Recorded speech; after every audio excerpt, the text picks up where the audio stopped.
So hi, thank you for coming to our annual meeting. I put up on the screen some numbers of the content that we've played for the year 2024. And so we did the first one broken out by the towns that we serve. And it's a lot of content. We recorded and we did, so they're not just municipal meetings, they're community events. So we also broke it out by the type of events so that you can see what we were doing out there. And we had 55 community producers and organizations that we worked with equipment, edit stations, studio space. And there's also a sheet that has all the information too if you would like to take that home. And then I think one of the things that we started to do a little bit more is live streaming. So we did a little table for live streams through the years, and you can kind of see 2020 and 2021 is COVID, so we had tons of live streams because the governor was doing like 3 times a week. Yeah. But then you can see in 2022 it kind of calmed down, but then we're starting to increase. And in 2024 we started to do youth sports, and we're live streaming the sports that were happening at the high school and at the middle school, and then the rest is the money bit. So we get most of our funding from Comcast, from cable revenue, and we did get some money from the state, about $45,000 for 2024, and that's primarily because we're seeing the Comcast revenue decline as people stop using cable. And so what we're doing is we're in the budget, the governor's budget. So for 2025, we've got $1.35 million, hopefully, if he okays it.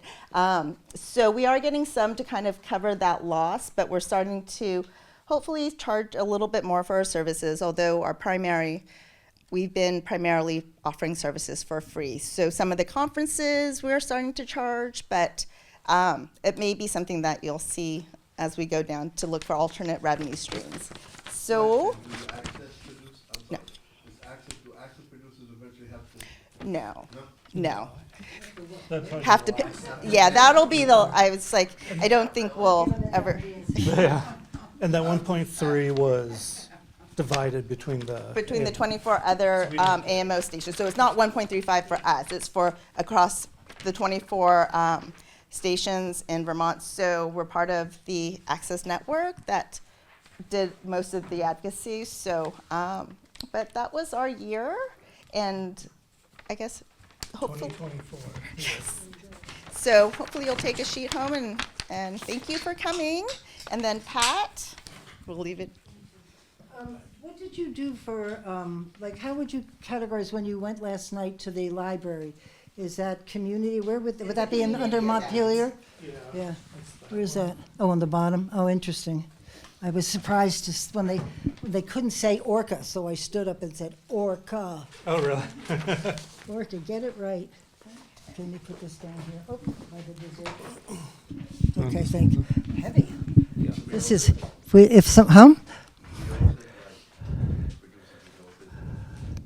Yeah, we're all community producers, are we not?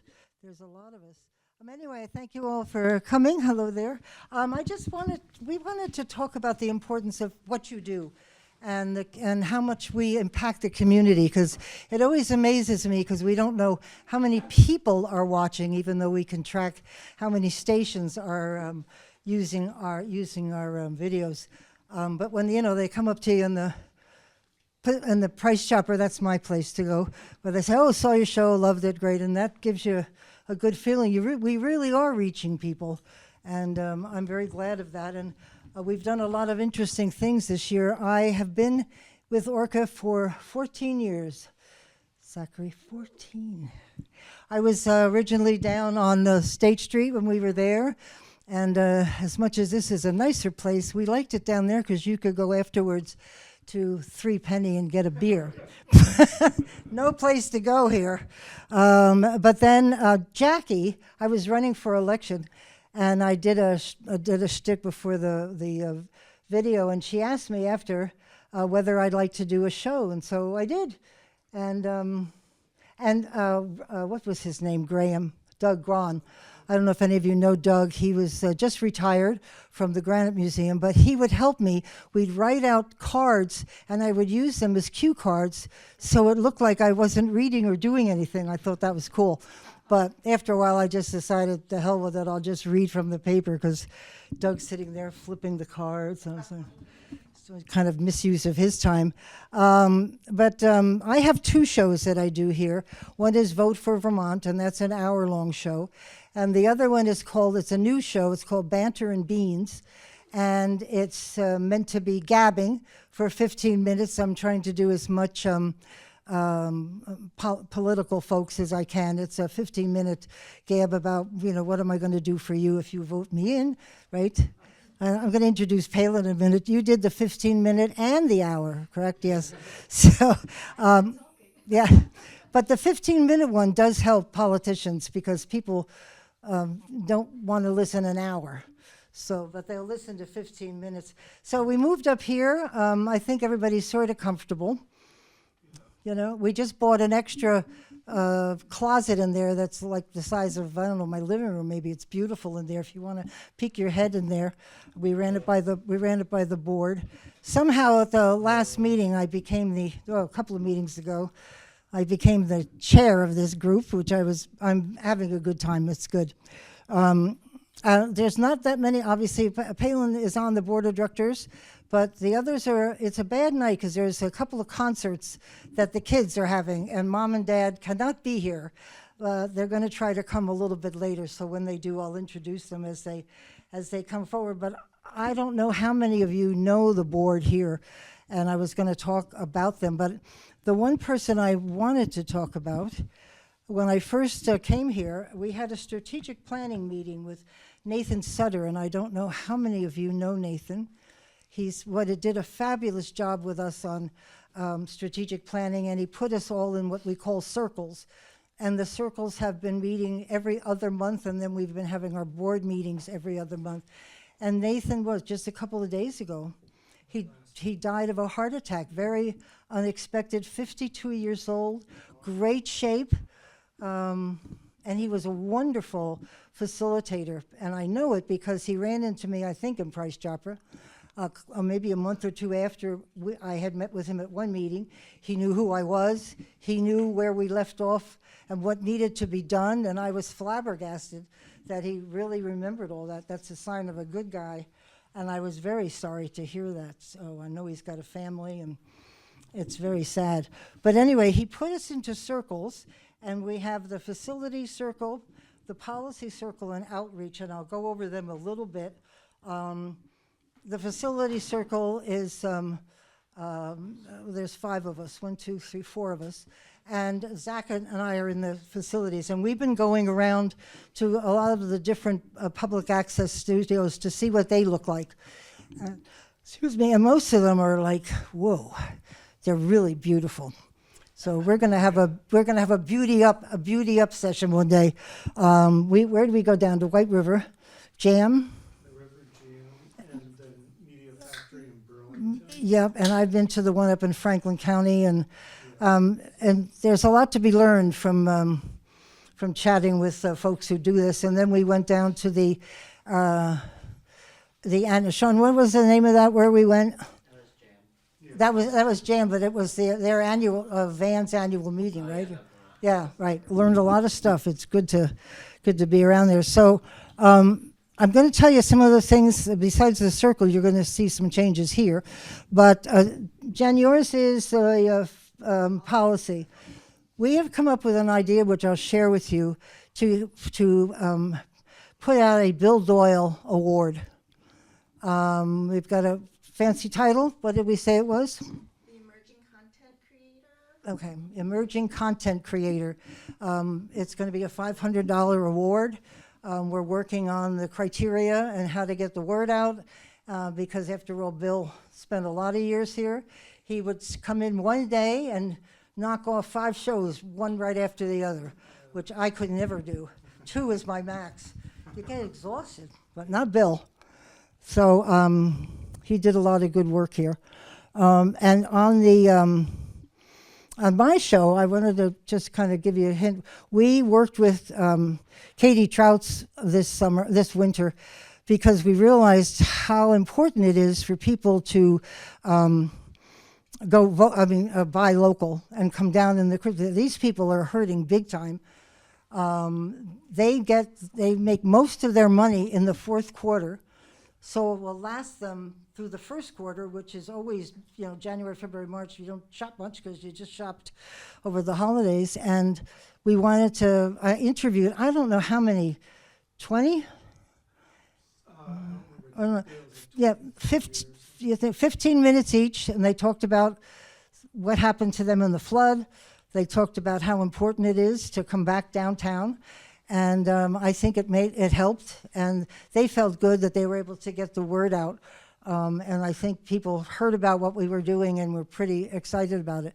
So that is something that we can do. And then I decided, and I ran it by Jen and Zachary, we're going to have a regular time with our congressional delegation, and I'm hoping with our the executive branch, the Secretary of Education, Commissioner of Personnel, Transportation, whatever, if they're willing to give 15 minutes. So I bet people don't know what we do. When I had 7 jobs on those jobs, and when I would talk to people, they have no idea what I did or what my department did or anything. And I just think if I can get the okay from the governor, I'd like to have them do that. It's only 15 minutes, not going to kill them, and they're all used to talking, and people would like to know where is our money going and what are you doing? So I've got a letter all written, and we're gonna get it out as soon as we can coordinate with Jen and Zach about how we'll actually get that done schedule-wise, since my husband's thrilled I'm so busy. Anyway, what we did here when I came on board, we redesigned, and I don't think we've talked to anybody about the restructuring here.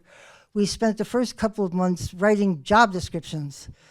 Let me get the right, where did I put that? I'm gonna drop this thing. Drop the mic, that'd be great.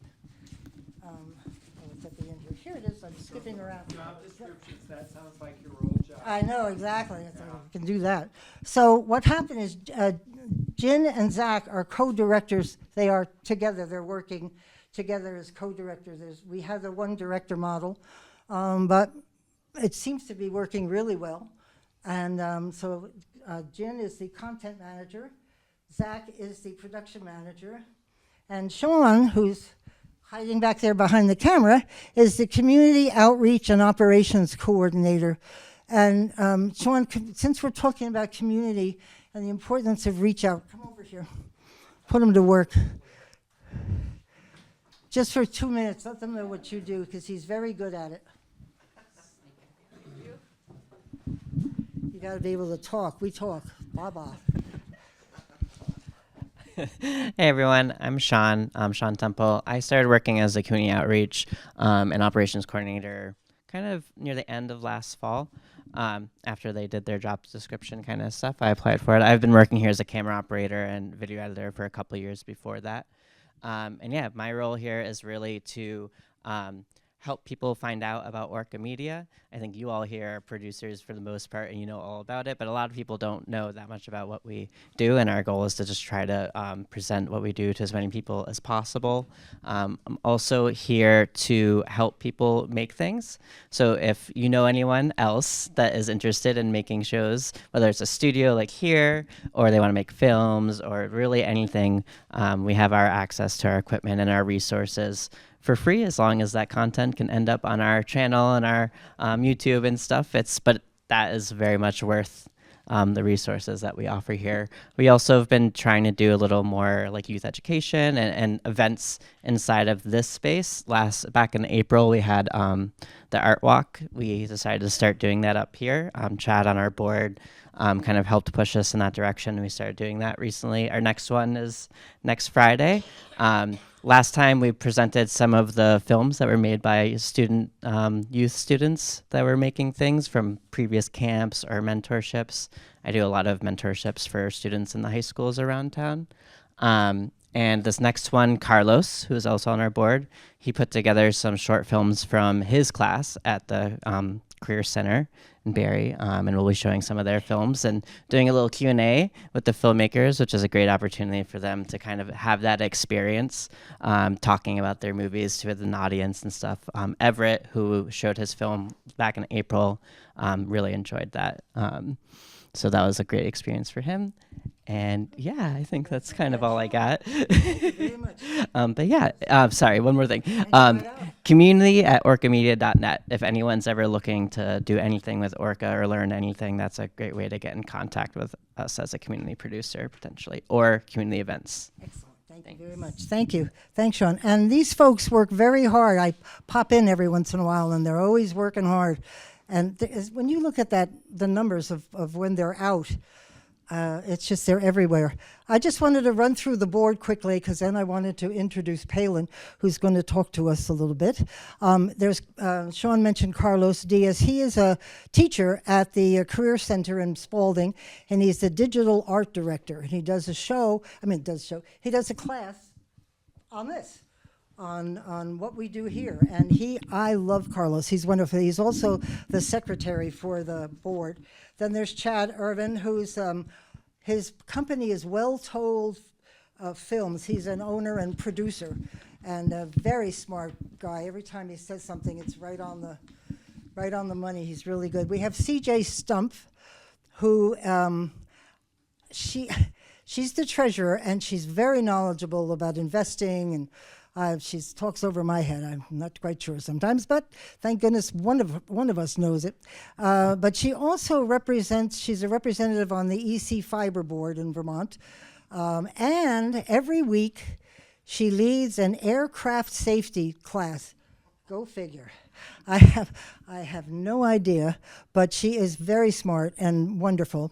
Then we have Jessica Robles, who's a graphic designer. David Connor is a retired professor from UVM. Michael Abadi, who was the chair last year, very knowledgeable about finances. He knows those numbers inside and out. We think he's a special ed teacher, but I could see him doing that. He's very good. And then we have Palin. Palin Cohn is he's got a bunch of things that she does, but she's on the Montpelier City Council, just ran for re-election, and she's very active in her community. And I wanted Palin to be kind of our keynote speaker tonight to talk about what you all do and how important it is to support ORCA and to keep those programs going. Come on up, Palin. Thank you. Thanks. Thank you. Good evening, everyone. Thank you for the warm welcome, Pat. And I'm really honored to be here with you tonight. I am one of the community producers of ORCA too. So when I came on board, after like attending different meetings, suddenly my brain start working more. Then I have so many ideas, and I don't know, should I say poor Zach and Jean or Lucky? It's like, hey, I have an idea. What about this? And they told me, you know what? You can be one of our community producers. I said, what? What's that? Then I learned that it's a great way of more active in our community. So I became one, and my first show was about like interviewing local and statewide leaders. So it's called Leading by Purpose. So I interview different leaders from nonprofit, private, like public services,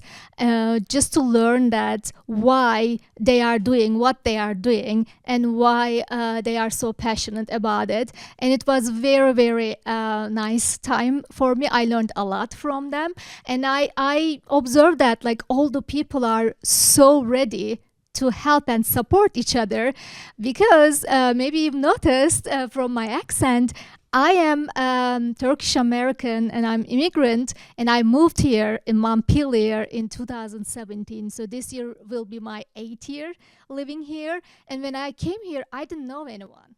And after like 6-7 years, when I reach out to people and I ask them, do you want to be part of my show? They didn't even think like twice. So that's why I really like living here in Montpelier, and I love our community. And when I reflect on the work ORCA does, of course it's coming from my personal story, I think about something that's easy to overlook, how much our democracy depends not just on voting or policy or government, but on information. And on how we share it, who access to it, and who is invited into the conversation. In other words, media is not a side element of democracy, but it is its foundation. And take right here in Montpelier in Vermont, community access stations like ORCA, part of the Vermont Access Network, record and broadcast over 70% of public meetings across, like around the state. I hope I'm giving the right number. I did a little bit search, but you can always tell me, oh, actually it is more now. I hope it is more, right? And from the city council and school board session to youth-led climate events and cultural programs, these platforms ensure everyone, regardless of income or digital access, has a window into civic life. And for me, that connection is vital. And according to the Vermont Civic Health Index, this is done by the Secretary of State. And I attended when they created a workshop about it. And if you have a chance, please go and check it. It really gives all the civic engagement we offer our residents and what are the obstacles they think. And what kind of things we could improve so they can engage to our community in a civic way. And in that index, our state ranks second in the nation for attending public meetings and engaging in dialogue with neighbors about political and social issues. So when I was growing up, two things were not really allowed for us to talk at the dinner table. One is sports. Right, it can create really big family wars, right? And the other was politics. But here, what we do, we use politics to engage each other and like learn about each other, and we do it in a civil way. So it is very good. So we don't create wars like when I was young, but politics are very important here. And that's not a coincidence. It's the result of an engaged public and accessible, reliable platforms like ORCA that make participation possible. And this also, same report points to the need of continued investment in civic spaces, civic education, and access to trusted information. In short, as a state, we are doing well, but we can always do better. And now, when we start thinking doing things better, ORCA comes, and ORCA shows us what real community looks like, right? And it looks like a high school student sharing their first video project, like we saw in our like quick video, right? And a resident live streaming their town's planning meeting. A community member using public access to tell their story in their own words. And to me, these are not small things. These are acts of civic participation. And this is like so important, especially with this generation, right? They are all with their phones forever, and they don't have real connection with each other. But when ORCA comes and, oh, let's attend our camp, summer camp, let's do this again, suddenly they are creating other worlds for themselves. And also, ORCA really personal for me, because when I first got involved in Montpelier, before I ever ran for office, I watched ORCA videos to understand how local government work. I'm coming from Turkey, and we have more like a European system of politics. And when I came here, because of my husband is American, my kids are American, and also I took the citizenship test, and let me tell you, that's not easy. All the, citizenship test. 11 times? No, once. Yeah, yeah. Hopefully one time. So, yeah, and then all the things there, right? But still, I need to learn more. So ORCA helped me, and it helped me learn issues, hear the voices, and find my place in the democratic process.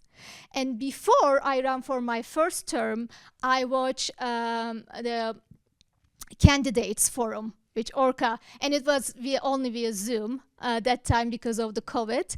And like, it's like a life-making surprises, right? Next year, I was in one of them. I was one of the candidates in the ORCA forum, and explaining my vision, explaining my ideas, and answering questions. So, and when I was elected to city council, ORCA helped me to stay accountable to all people and like everyone who lives in Montpelier. So, to the producers, editors, photographers, and volunteers, I really want to thank all of you, including me. I want to thank all of us. And we are the frontline workers of civic trust. That's very important. We don't only record shows, we don't only bring people together, but we created civic trust. And we are making the invisible visible, and we are keeping democracy not just alive, but thriving. To everyone in this room, if you ever learned something new from ORCA broadcast or attended an event because you saw it covered, or changed your opinion because you heard a new perspective, you are part of this ecosystem as a citizen too. Not only community producers or volunteers or all the things we do here, but also as a citizen, we are part of this ecosystem. And democracy is not something that happens every 2 or 4 years. It's not only election. It is something we build together every single day. So let's continue to support community media. Let's reorganize it for what it is, civic infrastructure, and let's protect it with the same urgency we bring to protecting our water, our roads, and our schools. Because a healthy democracy requires healthy information ecosystems. And ORCA is one of the best examples we have. Thank you for all you do, and thank you for letting me be part of this vital work. Thank you. Excellent. Thank you very much. That's Dr. Palin Khan. I forgot the doctor part, sorry. I think you should all be very proud of what you do here. When we were working on the legislators to give us the money we wanted, we were all talking to them, and every one of them said, we wished you could do more. And I know we can't because we've only got a few staff here. If we have money, we could. But there's Chad. This is one of our board members. He's the gentleman who owns his own production studio, and he's a big help on the board. I said that whenever you say something, it's always right on the money. And sometimes he gets me to change my mind. There you go. But anyway, you should be very proud and talk a lot about what ORCA does, because it's fun here. And you're all great. So thank you very much. Appreciate it. You want to talk? Nope, that's it. Can we eat? We can eat. Thank you very much for everybody. Who wants to chat? Come on up. Oh, sure. We have prepared remarks. We do? Okay, open it up. Come stand up here, young man. Young man. Okay, thank you. Okay, so I tell Fix that it is. You want to go first? I don't care. Come on, camera's rolling. Ladies first. Thank you. Actually, my remarks aren't really prepared, but you have covered it beautifully. Both of the speakers, and I have to say that a common line in Central Vermont when we're talking about politics, and if we've missed a meeting or we've missed something, people routinely say ORCA will cover it.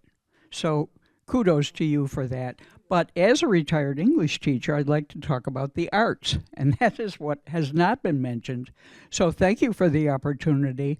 Last time when I spoke, I commended you for Poem City and taping all that poetry that really, spoke to me, spoke to my condition and warmed my heart. But this time, I'd like to talk about the Green Mountain Film Festival, which is a wonderful contribution that ORCA makes to our community.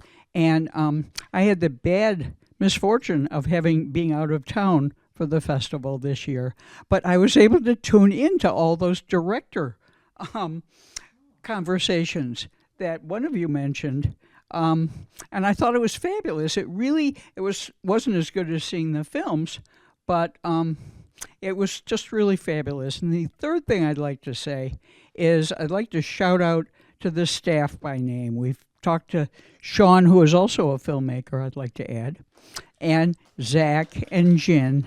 But there's also Mung Han and Coleman and Finn. So thanks to all of you. You really do a great job, and it's all behind the scenes. So I think you need to be named. I'm Ann Charles from All Things LGBTQ. We've been doing this show for 7 years. My two co-hosts, Keith Ghostland and Linda Quinlan, are in the audience, and you can tune into us every week for various presentations. So those are my remarks. Once again, I'd like to say thank you, ORCA. We salute you.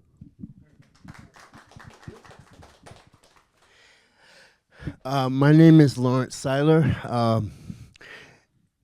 I want to say, first of all, thank you to ORCA for giving my wife and I a forum. And from what you said, you're making sometimes making the invisible visible. A lot of people with disabilities and a lot of people with special needs don't get a chance to do media. I've been a journalist for 33 years as of today. I originally started BronxNet Television as a public access television station. I'm originally from the Bronx, and then started out as a reporter, worked my way up, producing, and then now my wife and I are here in Vermont. I do we do 3 shows. Abled and On Air, which is a television program for and about people with special needs. We do interviews, everything from autism to different types of challenges, but we focus on the abilities. Then we do something called Able to Cook, which is a cooking history program for people with disabilities. But starting this summer, we're going to be starting to do recipes, and it's going to turn into a video cookbook. And then we started back in 2022, and we started doing a program called Gridiron Sports Talk, which is sports for people with special needs. So, but we focus on wheelchair sports, wheelchair soccer. We also do a lot of historical things, including, there's a lot of people. Casey Martin happens to be a special needs golfer. So we talk about those issues. And we just want to say thank you to ORCA for making the invisible visible. But, focusing on abilities for those who might not know about media and people with disabilities, ORCA is one of those places that opens their doors. And we need to keep the channels going. As by these numbers, we need to keep them up, so places like ORCA don't shut. And I know Comcast or cable is going away, but we need to keep video going. Thank you. Does anybody else have a word to say? Anybody from our board that came in late? You want to say something about how wonderful the board is? No, that's all right. I'm glad you came, Chad. Thank you. So anyway, thank you all very much. I think the legislators are right. There's a lot more we can do if we keep our thinking caps on and come up with good ideas. And thank you for mentioning the photographers here, because they save us when I keep making mistakes. And they don't say anything, they just fix it. So thank you all for coming. Well, if you have any questions in between this meeting and our next one next year, just give us a call. We'll be glad to answer and hear your ideas. Thanks, everybody. Enjoy yourselves.